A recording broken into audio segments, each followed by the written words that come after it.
Hi guys again. So today we are going to do Sherlock, Sam, and the Missing Heirloom in Katong, Chapter 5. Now,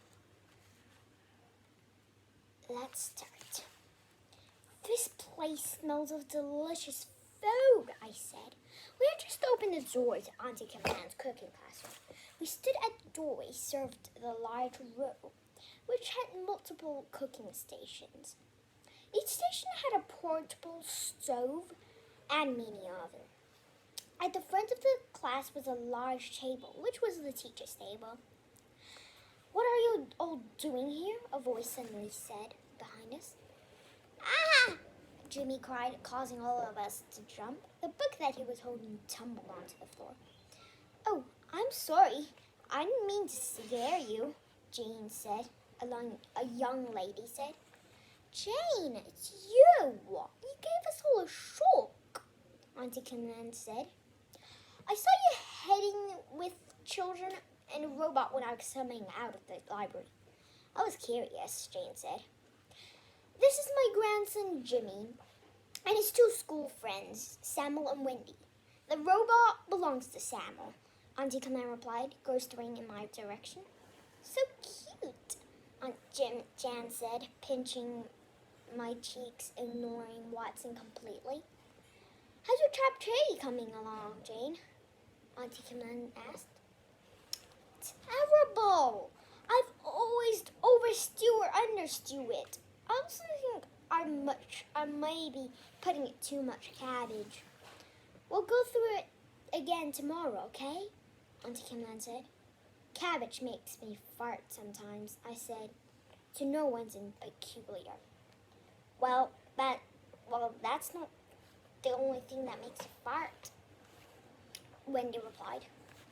"I have a list of fail things that have made you fart since yesterday," Walton said. Wendy snickered. "Watson, please help me look around the rest of the room," I said quietly. "Robots are always stealthy," Watson replied. Auntie Cameron went to the teacher's table to check the drawers, but her recipe book was nowhere to be found. "Oh dear, it hasn't been here either. I honestly don't know where I could have left it," Auntie Cameron said, looking more and more worried. "If I had known this is not safely at home all this time, I would have gone through this drawers last week." "Don't worry, Auntie, I'll find it," I replied. I didn't want to see Auntie Cameron so upset. I decided to investigate Auntie Cameron's teacher's table again for clues. I opened a drawer and found a transport ring folder, what looked like an attendance sheet for Auntie Cameron's class. "Auntie, is this an attendance sheet for your class?" I asked, waving the file in the ear. "Yes, it is, dear," Auntie Cameron replied. Watson, Wendy, and Jimmy started to make their way towards me. We looked at the attendance sheet together. Everyone had written down their name, telephone number, email address, and in allowed rows. Each row listed in sequence the dishes the class would be learning in every class. Oath, chapchai, KPT, Poya, Ikengongs SM, Quilapsis, Baby Buntung, and Ikan Tim this week. The difficulty was centrally wrapping up. Just then I noticed that Jimmy had picked up a piece of paper from the floor that was going to throw it away in the near dustbin. "Jimmy, what you holding?" I asked. "This? Nothing important. I'm going to throw it away." "You shouldn't litter, you know," Jimmy said. "Not important? Unlikely." Wendy and Jimmy crowded around me to look at the piece of paper. Watson stood in front of the students' workstations and appeared to be in a conversation with an electric mixer. "Wow, this person's handwriting is even worse than yours, Jimmy," Wendy said. "My handwriting isn't that bad," Jimmy said, slightly offended. "It's for bacon kepting," Wendy said. "I recognize some of the ingredients." You can cook? Jimmy asked. Mom has taught me a few things here and there, Winnie said with a self-satisfied look.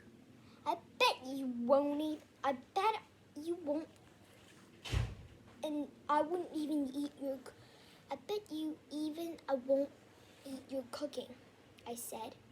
Winnie slapped me on my head from behind. Ouch! Watson, attack! I commanded, pointing at my sister. You have not installed any attack program to me, Watson said. I made a note to change that as soon as I got home. Auntie Caroline and Jane were talking about someone who had left the class, so I walked over to where Watson was. Did the electric mixer tell you anything important, Watson? I asked. Nothing important. Her head was spinning, Watson replied. I wonder if I could install a better humor program in Watson as well. But back to the case at hand. I was curious, if Auntie Caroline didn't leave it at Katong Auntie's house or at her cooking class, then there had to be somewhere else she went. Then something clicked in my head. Jimmy, did you check out that copy of the Charlie and the Chocolate Factory? I asked, remembering I had seen Jimmy hold a library copy of the book at gymnasium.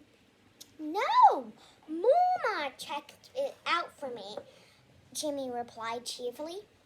How long ago? I asked. 2 weeks ago. I knew it. Auntie Caroline and Jane were still talking, but I was anxious to solve the case. It's a shame, Auntie Caroline said to Jane. It wasn't very good, but it seemed like she really wanted to learn. Sorry to interrupt you, Auntie, but I have another question, I said. Oh, that's okay, Jane replied. I should get going anyways. I'll see you in class tomorrow. Jane left, and Auntie Caroline turned to me after she waved goodbye. You went to the library after your class that Sunday, didn't you? I asked. That's right. Why? Samuel, how did you know that? Auntie Caroline asked. I was amazed. I was right. I went to the cookbook section, Auntie Caroline continued. I want to see if there were any new Perkin cookbooks that I could borrow and use in my class. Auntie Caroline had already said that she didn't use her family recipes for her class, except for the ones that one time for his Carla Lapsy. Therefore, she had gotten the recipe from somewhere. I think we should go to the library, I said. I want to go to the library too. I finished my book. How do you have to go? Do you want to borrow a book? Do we have homework? Jimmy asked. He had been making a paper airplane from sheets of papers with scribbles on it. But what's the homework on? I don't like math, but English pretty, son. I was stunned. How could you not love math, Jimmy? I asked incredulously. It's the language of beauty. Take PI, for instance. At a glance, it isn't a ridiculous, awkward number that goes on forever and forever, but it's infinity that makes it so fantastic. It helps us perfectly describe a circle in its various forms, from all its small coins as big as the universe. Complete silence greeted my excitement. There is 67% chance that eating homework will make you fart, Watson said finally. He was inspecting two spectaculars. The present excretes in your homework contains pie. Not that kind of pie. Never mind. Can we just please go to the library, I said. Only if Watson can give us more about your story about your farting, Wendy snickered. Definitely more fun than your staff does more fun. Enough about farting. You're also so childish. All the humans laughed, including Uncle Lamb. Not being able to find Auntie's recipe book was really getting to me. In fact, old unfold mysteries really got to me. Go check the library for me, Auntie Kimlan said.